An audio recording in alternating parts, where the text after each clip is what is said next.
My manipulative fiancé orchestrated my termination by leaking my private work emails to everyone at my company, then proposed to me in the midst of my heartbreak. So I accepted his ring and meticulously unraveled his life from within.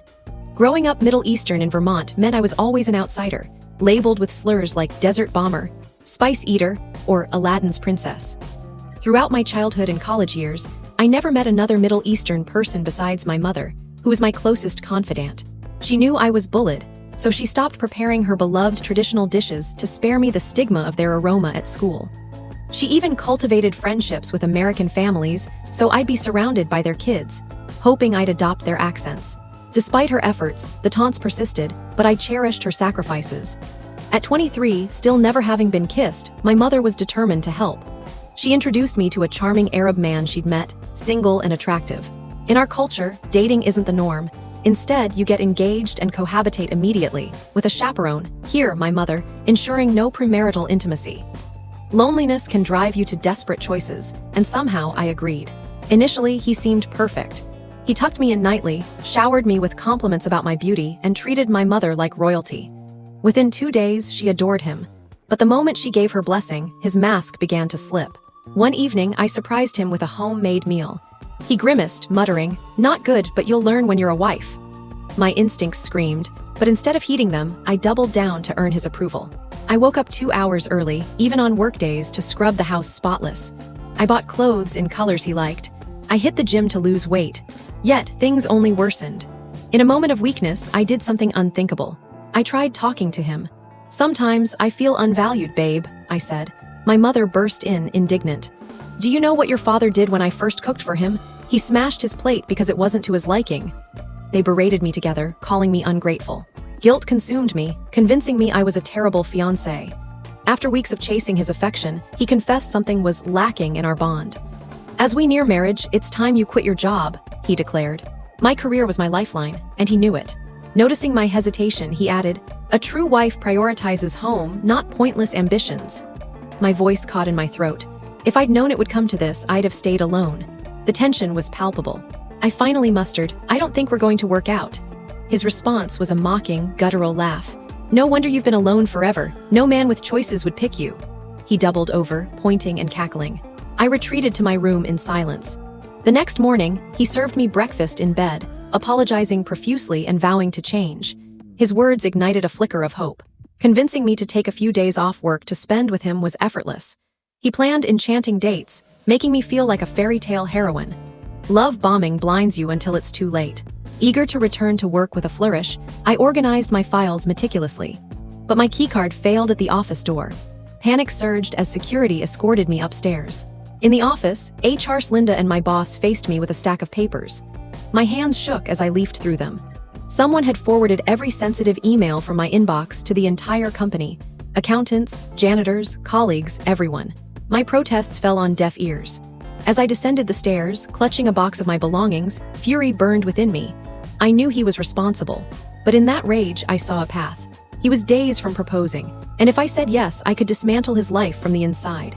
In my car, hands trembling on the wheel, my phone buzzed with his text, feigning concern about my tough day at work. I screenshotted it, replying, "Sure." His call followed, his voice syrupy, but I caught clinking glasses in the background, celebration. I played the broken fiancé, my voice warm despite my clenched jaw. At the lavish restaurant he'd chosen, he produced a velvet box. The ring gleamed as he launched into a speech about our future, slipping in how he'd helped me realize my job was unnecessary. I recorded it all, smiling as nausea churned. The waitress, refilling our water, shot me a worried glance. I looked away, slipping the ring on. That night, during a FaceTime with my mother, her excitement about the engagement was palpable, listing venues and guests. He stood behind me, his grip on my shoulder possessive. Then she mentioned giving him my work login last week for a surprise trip. The betrayal hit like a punch. That's how he'd accessed my emails. A text from my ex-coworker Priya confirmed my fears. Security footage showed someone using my badge at 3 a.m. last Tuesday, when I was asleep beside him. At dinner, I casually asked about his midnight stroll that night. His eyes widened before he lied about needing air. His telltale signs were obvious. While he showered, I searched his jacket, finding printouts of my work emails, highlighted with client secrets, proof of his sabotage. When he emerged, catching me with his jacket, I held up gum from the pocket, covering my tracks. His smile didn't hide the menace in his eyes. The next day, he posted our engagement online, tagging everyone, family, colleagues, friends. The congratulations flooded in, trapping me in the public spectacle. My cousin Layla called, uneasy. He'd quizzed her about my past relationships, claiming he wanted to avoid mistakes. His calculated probing chilled me. While he was at the gym, I scoured his laptop. Folders labeled evidence and leverage contained my texts, work complaints, and candid photos I hadn't known he'd taken. A third folder, contingency, held more invasive images. My friend Sarah called, alarmed. He'd told her I was acting paranoid about work, laying groundwork to discredit me. My mother, swayed by his charm, scolded me for questioning the rushed engagement, praising his patience with my career obsession. Old texts revealed he'd known my whereabouts during a secret job interview months ago. He'd been tracking me. He demanded a joint bank account for wedding costs, watching as I entered my passwords. My ex-boss, contacted for a reference, was cold. Legal had barred communication post-email leak. Through the window, I saw his smug grin. My aunt brushed off my doubts, citing his concern about my anxiety and suggesting his therapist friend. On social media, I found his ex-fiancé, Catherine, who'd posted about a similar email leak at her hospital. At a family dinner, my uncle mentioned him knowing my shrimp allergy unprompted. His sister Miriam warned me cautiously about his last fiancé's sudden departure, slipping me a note to talk privately. He intercepted her, his words about family loyalty carrying a threat. Sarah and Priya compared notes. He'd lied about my whereabouts on the same day to different people. His stories were fraying. He pushed for a quick wedding, sending venue options requiring immediate deposits. Abuse forums confirmed his tactics: isolate, entangle, control. Priya's husband, Dev, an IT expert, traced the email leak to his apartment's IP address, proving my innocence. My mother grew skeptical after he lied about attending mosque.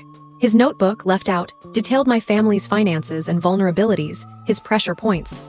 The police dismissed the email issue as civil, the officer being his old roommate. In my tea mug, I found white residue, sedatives. A test kit confirmed it. He'd been drugging me.